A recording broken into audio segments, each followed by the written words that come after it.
What is up, guys? Rick Cacus here. Thank you so much for stopping by, and today we've got some brand spankin' new Destiny 2 news, courtesy of the Bungie weekly update that has just gone live, unveiling official information. And so, let's get started. Guys, this week is a huge one. The best PvP perk in the game just got nerfed. Alright. First off, there was a developer deep dive for the Presage mission. So the Bungie developers went over the design choices and the background info behind this mission. This mission has definitely been one of the highlights of Season of the Chosen. That's up on the Bungie YouTube channel if you want to check it out. Moving on from there, we have a fantastic charity, Kilts for Kids, and this is something Bungie runs every year. And this charity is going to benefit the Ronald McDonald House in Seattle, which is going to provide housing if your kid's in the hospital, among other things. So fantastic, fantastic cause. Here are the different donation tiers, and importantly, if you donate $50 or more, you're going to receive this exclusive in-game emblem. So definitely it's a great cause, and you're gonna receive some in-game swag, and of course there's the other donation options as well. If you do want to donate, just head over to the TWAB, and that is linked in the description of this video. But moving on from there, we've got some big news about Iron Banner. First off, the next Iron Banner begins very soon. It starts on April 13th at reset and ends on April 20th at reset. So get ready to get those pinnacles done. But Bungie actually unveiled what the new Iron Banner weapons would be for next season with Season 14. And guys, here they are. So we have a sniper rifle, a machine gun, a hand cannon, and a shotgun. Now, here's the interesting thing. You'll notice that, of course, the sniper rifle and the hand cannon have a very different design than the machine gun and the shotgun.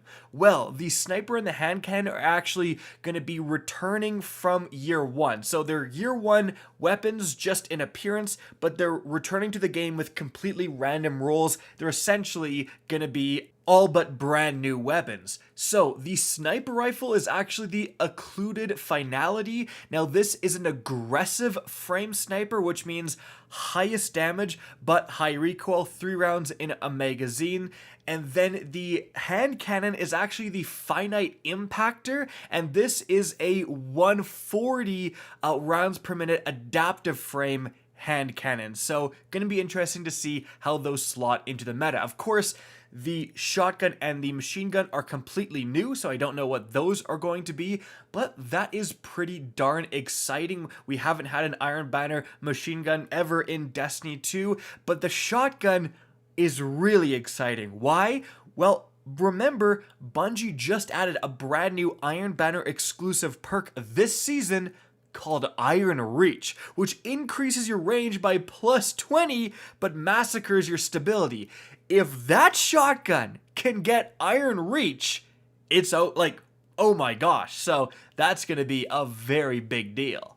Alright, but moving on from there, Bungie previews some of the big changes to the Sandbox coming with next season, Season 14. So they say, and I quote, "We're also planning quite a few buffs to underused perks, linear fusion rifles, and more. The current plan is to cover perk and weapon buffs in an upcoming TWAB towards the end of April once they're solidified. But we wanted to get this information out earlier than normal to keep you all informed." So firstly, ya boy has been on the linear fusion rifle crusade for the longest time, advocating for their buff within PvE. So it finally looks like Bungie listened, because right now they're seeing no PvE play. So definitely, guys, that little line there, go out and get a good linear fusion rifle, a good PvE linear fusion rifle. The Season of the Chosen one can get like rapid hit plus Vorpal weapon, or clown cartridge plus Vorpal weapon. Fantastic rolls, and you may want to prepare yourself. But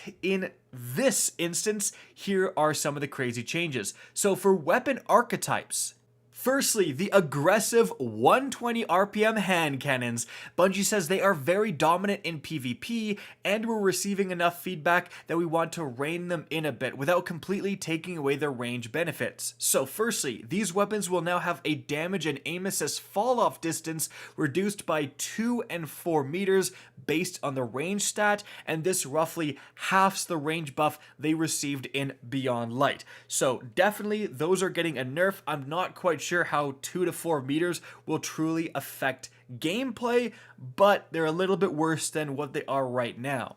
Moving on from there, Vortex Frame Swords. So with Fallen Guillotine now viable forever, we need to adjust it a little, as its damage output is flat out higher than other legendary swords.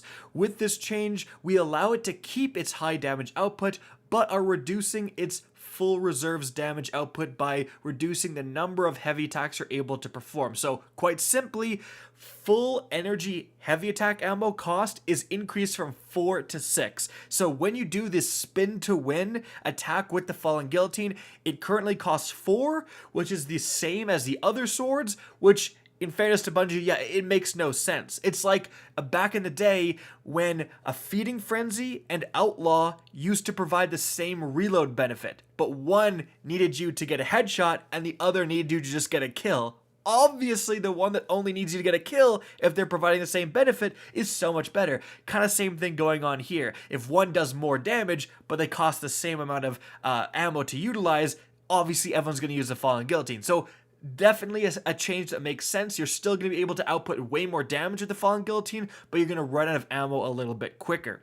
Moving on from there with, says chip damage. So certain weapons, so swords and Bastion, bypass shields by varying amounts, which has caused numerous issues with stasis encased enemies, encounter mechanics, and other content. So they've actually removed chip damage from swords and Bastion. Wow, so those weapons in Season 14, if you hit a shielded enemy, for example, with a sword, it will no longer do a little bit of health damage like it does right now. Now, sometimes, especially with swords, it's hard to notice that because you just kill the enemy so fast, but Bungie is citing just screwing up the game and like ruining mechanics. So, fair play to them. Moving on from there, here's the big one. Quickdraw is getting a big nerf. So Bungie says, this perk is intended to provide faster swap speed, but also passively buffs handling by plus 100. This completely negates the downside of using low handling weapons such as aggressive shotguns, snipers, and hand cannons, which isn't something we want to encourage. Those weapons should have a downside, and working around those completely via a perk isn't healthy. We don't think allowing a fast swap to the shotgun subfamily with the highest one-hit kill range is great either. So here's what they're changing. The handling bonus is now removed 1 second after switching to this weapon or upon aiming down sights. So you're going to get that fast swap, but if you aim down sights or just 1 second later, that handling bonus goes away. So that passive plus 100 handling is not there anymore with Quickdraw. And that was a huge part of why it was such a desirable perk. But also, here's another big one. Next season, Bungie is going to replace Quickdraw with the perk Surplus on new and existing drops of Felwinter's Lie and Astral Horizon. So right now, if you get an Astral, the best you can get is Surplus and then Opening Shot. And it looks like if you have an Astral with Quickdraw Opening Shot, it's going away. It's going to be replaced with Surplus and Felwinter's Lie. Like they said they're going to nerf Felwinter's Lie. This is how they're going to do it. Quickdraw is being replaced by Surplus. That, of course, is going to cause a massive shift in the meta. And what I would recommend to you guys is go out and try to find different shotguns with Quickdraw. The power is in that fast swap, especially for shotguns.